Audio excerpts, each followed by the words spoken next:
যারা অবিবাহিত যুবক যুবতী আছো, এই লেকচার তোমরা যারা শুনছো, তোমাদের মধ্যে কেউ যদি জেনা করে থাকো, অবিবাহিতর কথা বলছি, তোমাদের কাদের মধ্যে এখন 100 বেত্রাঘাতের শাস্তি ঝুলে আছে। সূরা নূরের 1 থেকে 3 নম্বর আয়াত পড়ে দেখবে, অবিবাহিত যুবক যুবতী যদি জেনা করে তাদের শাস্তি হচ্ছে 100 বেত্রাঘাত, তাও জনসমক্ষে, এবং এক বছরের জন্য নির্বাসন। এই বিধানগুলো যদি পৃথিবীর কোনো দেশেও না থাকে, আসমানে আছে। মরার সাথে সাথেই এই বিধান কার্যকর হবে ইনশাআল্লাহ। বাঁচার মধ্যে কি একটাই উপায় আছে। এই লেকচার কানে চলে গেছে, অনতিবিলম্বে ওযু করবে। ওযু করে খালেস ভাবে রাতের শেষ রাতে জায়নামাজ বিছাবে। জায়নামাজ বিছিয়ে আল্লাহর সামনে দাঁড়িয়ে 2 রাকাত নামাজ পড়বে। পড়ে নিজের পাপের কথা স্মরণ করে চোখ দিয়ে দরদর করে পানি ফেলে দিবে।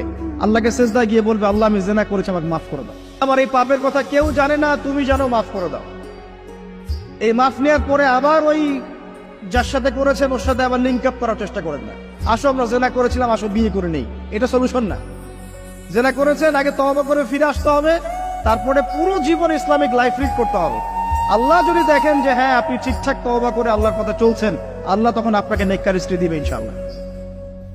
এই এই এই একমাত্র রাস্তা যুবকদের জন্য এবং যুবতীদের জন্যও। যুবকরা না হলে পার পেয়ে যেতে পারে, কারণ একটা কথা সমাজে প্রচলিত আছে না, যে ছেলে মানুষের ইজ্জত তো সহজে যায় না।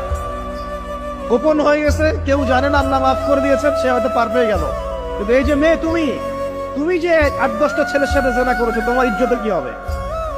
তোমার যে সতীত্ব তুমি নষ্ট করেছো, তুমি তো বিয়ের পর কোনো ঘরে গেলে সে হাজবেন্ডও বুঝতে পারবে তুমি আর সতী সাথী নও। তখন তোমার কি হবে?